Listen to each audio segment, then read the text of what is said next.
Hello, and you're back for another Succeed with Dyslexia interview, and we have another incredible guest joining us today. My name is Darren Clark, and I'm the Managing Director of Succeed with Dyslexia. We're a global organization that is spreading the awareness for dyslexia on a global scale, and we do these interviews to hear from the voices of incredible people, and we have another incredible guest with us today. Julia, if you wouldn't mind introducing yourself, tell us your name. That would be a good start, and a little bit about yourself. That would be amazing. And ultimately, thank you so much for taking time out of your day for us. Yes, thank you for having me. So my name is Julia de Montagnac. I'm a junior in high school in America on the East Coast, and I am the creator of the Color and Confidence program. So I'm a Girl Scout, and for my Girl Scout Gold Award project, which is the highest level award you could get as a Girl Scout, I created a program for students with dyslexia. And so in my hometown, I work with 3 school districts, and I work with 3rd and 4th graders who have dyslexia. And we do something called art integration, which is basically integrating arts into learning. So you could do any form of the arts, but I love art, specifically visual arts. So I am doing visual arts with the students that I work with. And then I have an online component called coloringconfidence.com, where I post all of my projects and information about dyslexia and the neuroscience behind dyslexia, because I'm hoping to go into medicine and I love neuroscience. And on that website is for everyone internationally, no matter what age group you're in. And I hope that the instructions on the website, they're easily adjustable for different age groups outside of that 3rd and 4th grade range. Wonderful, Julia. It's incredible to have you here. You've done so much in such a small amount of time in comparison to some of the things that are doing. There's so much to unpack with what you. Julia, firstly, congratulations on the incredible achievements. And ultimately, what's your relationship with dyslexia? So I don't have dyslexia or any other language-based learning disability. However, when I was in about 2nd grade, I struggled with reading, and the struggle was significant enough to the point where I had to be put into a specialized reading class. And I eventually graduated out of this class, and language arts is now my favorite subject. So, but in that specialized reading class, I just kind of lost my confidence in an academic setting, because being taken out of the normal class and put in a specialized reading class, it's hard, especially at that age group when it's a formidable years. So I had a taste of what it was like to have a reading disability or a learning disability and having to be put into a specialized class, even though I didn't have to do this for many years. I only had to do it for 1 year. But I'm super empathetic to those who have to be put in the specialized class for many, many years, or maybe their entire academic life. And it's hard, especially to retain your confidence while being put into these classes and told that you don't fit the normal model of where you should be. And so I wanted to create this program also because, like I said before, I love art, and art and dyslexia connects in so many ways. And I thought it's so amazing to show students with dyslexia that their confidence shouldn't be deteriorated, and they shouldn't feel like they are less than the normal. And through art, they could express themselves, and they could use art as a tool through art integration to learn and help themselves in their struggle with reading and their language arts and history classes. Absolutely, and thank you for sharing that. And you touched on the fact of the confidence, and we know confidence when you kind of leave your we call it the primary school in the UK, and you go to secondary school, which I guess would be high school. The confidence element kind of almost gets sort of knocked out you in a certain way, in the sense of maybe some of the lessons that you go into, you're not getting the grades that you require, and there's a lot of peer pressure in there. How big is confidence to play in a part within what you're doing, and the students that you were around? Were you noticing that their confidence was very, very kind of low, and it was just trying to find a way of bringing that out? I think confidence is so significant in all aspects of your life, but especially in academics, because you're in school from such a young age. And like you said, with grades, I mean, I don't necessarily think that grades are a good measure of someone's academic or educational ability. And you might not be able to excel in an academic setting because maybe you're not the best studier, maybe you're just not able to take notes well, but that doesn't indicate that you're not a smart person. But when you aren't getting those amazing grades that are reflecting this academic ability, it's hard to be confident with your educational ability. And I think confidence is just such a pivotal part of our lives. To go for what you want to do, you have to be confident in some sort of way. And with the students that I'm working with in person, I work with third and fourth graders, like I said, and I love working with third and fourth grade because I think those are like the formative years where here in America, they're moving up from fifth grade. And then in sixth grade at most schools, you go to middle school. So they're kind of like getting older and trying to find themselves. And in that, their confidence is really developing. And with the students that I've worked with, there are all varying levels of confidence that they have. But I have found that while they're doing art, all their confidence kind of levels out and they're all able to express themselves and be happy and confident and feel like amazing artists. And I hope that they can translate that confidence that they are learning through this art integration into other aspects of their lives. And especially when school gets more rigorous, to see that even though maybe you're not getting the A on every single paper, that shouldn't deteriorate your confidence in your educational ability. Absolutely. Well, where did you find your passion for art? I've like done art all of my life. Honestly, I can't pinpoint one starting point. I've always been doing like art classes and I've loved painting. I've had a few artists in my family, so maybe with that, and my brother liked art too, but I love art. My favorite medium to draw in is just charcoal pencil with drawing, but I love painting as well. So it's just always been a pastime of mine and a way to like relax and express myself. Absolutely. And that's the key thing, isn't it? Art, the expression, it can be, relative to so many different people. You create a piece of art, you draw it, and so many different people will see it in so many different ways. And I guess that's the kind of relativity of when, as a human being, I guess it's having that kind of confidence to be able to express yourself and finding a way to be able to express, because as we know in school, there isn't a very, it's very difficult if you have a certain lesson, you have to be taught in a certain way. There isn't a massive amount of creativity in some of these lessons, but within what you're doing in the art form, you say, like, express how you're feeling, or express what your thoughts are, express this, or the different topic. It can go in so many different ways, can't it? It can, yes. And I think like what you're saying with school, the school systems are so rigid that like you can't express yourself, but in art, and I feel like in the real world, the beauty is in the eye of the beholder, and it's not going to be like seen the same by every single person. And I think that grades being so rigid and like the academic setting being so rigid isn't an accurate representation of what you're going to experience in the real world. Absolutely. So how can you tell me a little bit more about how your project, how you started working? I know you said you were kind of excluded in certain ways of say mainstream kind of classes in some aspects, and then put into kind of different classes. I for myself, I was diagnosed with dyslexia at the age of 36, so very kind of late diagnosis. But I can relate in a way of the school system, because all of my kind of secondary or high school education was in a thing called a unit, which was kind of a porta cabin. So it's kind of just a built-on classroom, which was next to the school.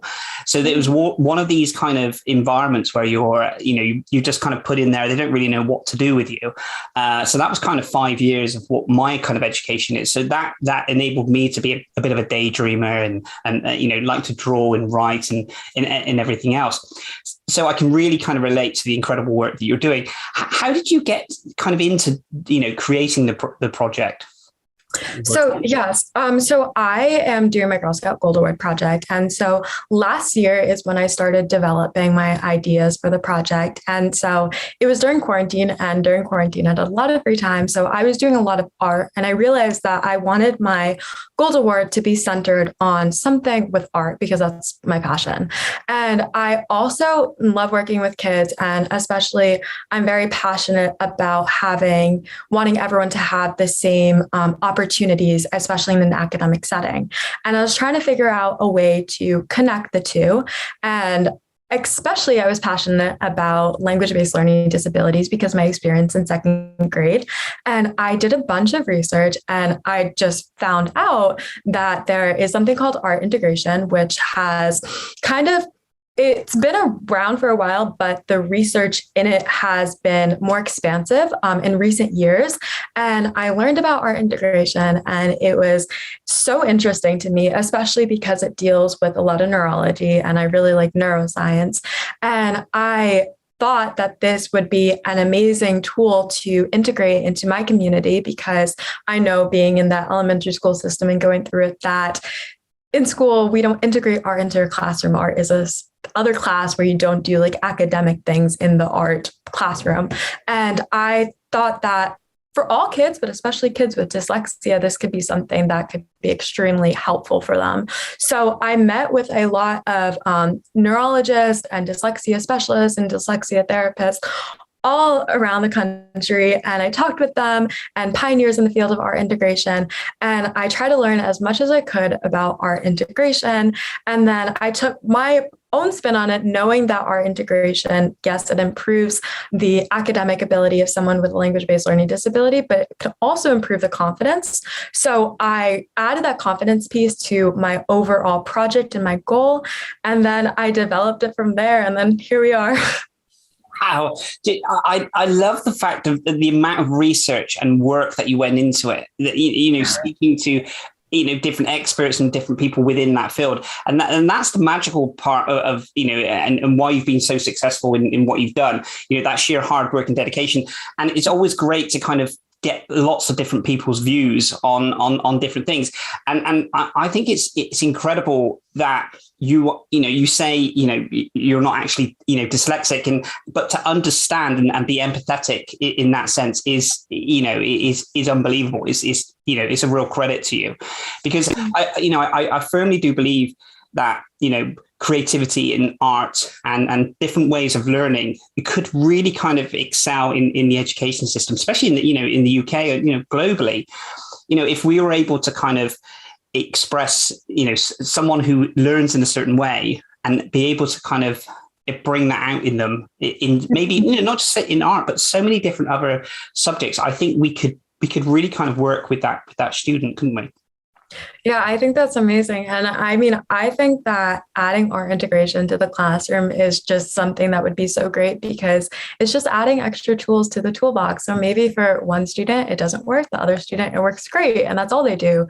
And I think that students should just be provided as many tools as they can, especially in their younger and more formative years, to have better chance of succeeding and being confident and excelling in what they want to do. So what's kind of next for you then? I mean, I know you're continuously working on the work that you're doing, but what kind of visions do you have? Because this is kind of, something big that, you've created, which would be amazing to continue going on and growing on a scale, because it's so needed. I definitely want to continue to work on a global scale with this. And so I'm in high school right now. So I'm going to college, and my dream is to go into neuroscience and to continue to do work. And when I was developing my project, I talked to a lot of neuroscientists, and that's kind of how I really developed like my love for neuroscience. And I'm hoping that maybe I could become one of the pioneers in the field who are trying to find these new methods and tools to help people who have language-based learning disabilities or who are put at a disadvantage for a different circumstance. And I one day want to work internationally doing this work. So that's the goal. That and I can, we meet thousands of people, and I can definitely say, the ambition and drive that you've got, you're definitely going to continue to achieve incredible things. The kind of the neuroscience, I'm fascinated by this. The way that kind of they say, dyslexic minds, when you're, say neurodiversity is a whole. We take dyslexia and we say that dyslexia, I'm dyslexic and there are traits of ADHD, there could be dyspraxia, dyscalculia and things. And I guess it's just trying to understand. I mean, we've got a huge amount of knowledge now in the last sort of 5 years around dyslexia, and even more than we did 10 years and 15 and 20 years, going forward. How do you think we could work within the education system to help enhance that kind of different way of learning, do you think? Well, I mean, I think that neuroscience in general is such a great starting point. When you're looking at the actual brain function of students, it makes the path that you want to take educationally so clear, especially when I was looking at the neuroscience behind dyslexia. There's so much research behind it that shows that maybe like a written test and reading books in school is not it's going to put someone with dyslexia or another language-based learning disability at a disadvantage, proven by their brain function and this research. And that doesn't just go for dyslexia and language-based learning disabilities. That goes for everything. And people who don't have a learning disability, their brain might function differently than someone else who doesn't have a language-based learning disability. But I just think it's so important to understand the brain function and processing of all students of all different backgrounds, and then apply that to how we teach and offering different teaching methods. And in offering different teaching methods, like when I was in second grade and I was put into that specialized reading class, that is a different teaching method that they offered in that class compared to a different one. But there was such a stigma behind being put in a specialized reading class, just from the name of it being compared to the normal reading class. And I think that when we're offering these different methods, we shouldn't put a stigma behind it, because that also is a contributing factor to deteriorating the confidence. Absolutely. I couldn't put it better myself. You say in that aspect of we think of high school, and it's that sometimes you just kind of want to go in and stay underneath the radar and just kind of fit in, and straight away, if you're taking out of mainstream classes, so to speak, and then put in a thing called for me it was called the unit, for yourself it could be special ed classes, that could be a real kind of tough, it could even form onto kind of the mental health element, really, can't it? Because you can start feeling, separation from your peers and so on. So it is a really fine balance. It's such a kind of a young age. No, definitely it is. And especially with the unit, when you're like physically taken to a different building, it's definitely like it's ostracizing, and it's so hard to kind of deal with that, and then also try to say to yourself, no, but I still have a great educational ability. That kind of takes away from that. So yeah, you're almost kind of fighting against and trying to say, look, I am I'm smart, I'm intelligent, I can add value, I can do this. If you were able to kind of teach me in just a little a different way. But it's very difficult to try and to try and get that kind of language out and be able to kind of tell them how you're feeling, because what we do is we just go into ourselves and just think, well, actually it just affects our confidence, then we can't really speak out, and then it's kind of a slippery slope. Exactly. No, exactly. With the when we talk about kind of the education, and you touched on it when you mentioned that if we have all these kind of tools and we're kind of got more awareness and we can harness the skills. The other thing I think about within the workplace is how we are, say, recruiting for the workplace. We speak to many different people working in banks, in different industries, and some of the tests that you have to do are very vigorous. And you mentioned as well, so a simple kind of application form process could be quite taxing for me, being dyslexic. But then if you have an online assessment, and say there's kind of 5 prongs to an interview, so it could be application form, it could be one of these kind of online tests and different things, and then the 5th stage is to actually sit in front of someone and be interviewed. It's amazing how many people will fall through the net that could potentially be a really good candidate for that company, but because the processes are in place, they could lose a lot of talent. No, I mean, I think that it's kind of similar to the school system when you're comparing it to the workplace, that it's so rigid and you need some versatility. I mean, everyone's different. And like when you're saying there's 5 different processes, if you're going through each one of the processes, you're showing a different side of yourself.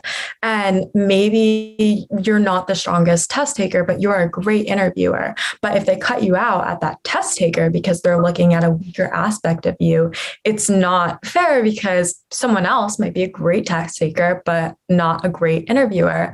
But if there was some versatility, and maybe for someone who's not a great test taker, all of the kind of assessments were more talking and more interview kind of form, and someone else who vice versa, had more kind of assessment kind of forms that would show people at their best and their full aspects of what they could do. And it would create so many more opportunities. Absolutely. You're so right. And if you were to almost kind of take someone through that process, and even if they weren't kind of interviewing, maybe you were kind of, kind of analyzing in the nicest possible way, someone maybe with dyslexia, or a student, regardless of dyslexia, going through some of these processes and then seeing where the strengths lie. And like you said, if I was kind of put in those kind of processes, the interview I would excel on because I'm good at kind of talking about myself, but there's certain tests that I would, really struggle. So I think that's a really good point to kind of analyze where the actual strengths are.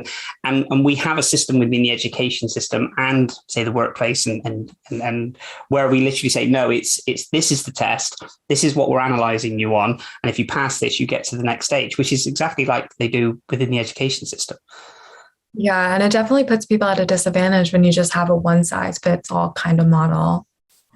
So we're coming up to the end of our time. I think it's been absolutely incredible speaking to you. If people wanted to kind of direct and get in touch with you on the website side of it, because I know you've got an incredible website, how would people get in contact with you?